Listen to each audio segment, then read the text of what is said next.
Chris Morris, you'll probably fault me on this, but The Day Shall Come seems to me to be a more serious departure from Four Lions. Or are you going to tell me it's in exactly the same theme?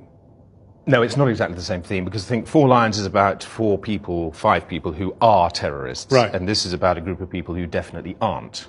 So this film sort of comes in under two questions, which is one, who is the biggest recruiter of terrorists in the USA? And two, what would you do if you were broke, about to lose your house, and someone offered you 100 grand? And that's really, the answer to the first question is, rather surprisingly, the biggest recruiter of terrorists in the States is the FBI. Mm-hmm.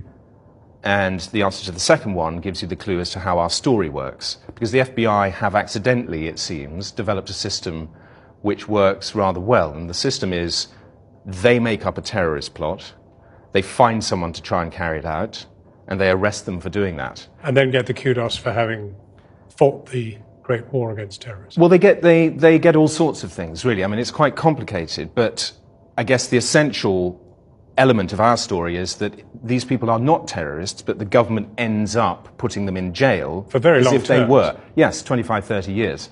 And there's a close to 100% conviction rate in these cases.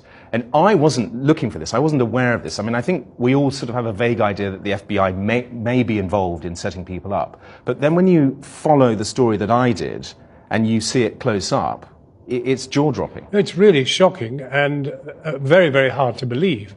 And yet the statistics, once you lay them out, are quite extraordinary. I mean, we're talking about 100 incidents of the FBI doing this, 100 known incidents. More, actually, more. Yes, I mean, I say it's based on 100 true stories. That's Yeah. a sort of notional 100. It's in the right ballpark. It's more likely 300. But 300 times the FBI have managed to pin a crime on essentially innocent people who were just part of some casual grouping, who they trained to be terrorists and then arrested and jailed. yes, if I may take the FBI's side for a second, it sort of works like this. You're freaked out by 9/11.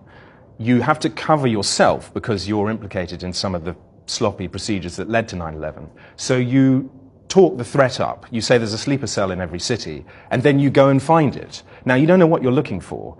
And classically in the FBI, you talk about other people. You look at brown and black people because they are more likely, you think, to be a problem. And if somebody sticks their head up in one of those communities, then you surround them with false friends, informants, who will offer them money and friendship to try and lure them along a sort of carefully scripted program of self-incrimination, which results in that person going to jail.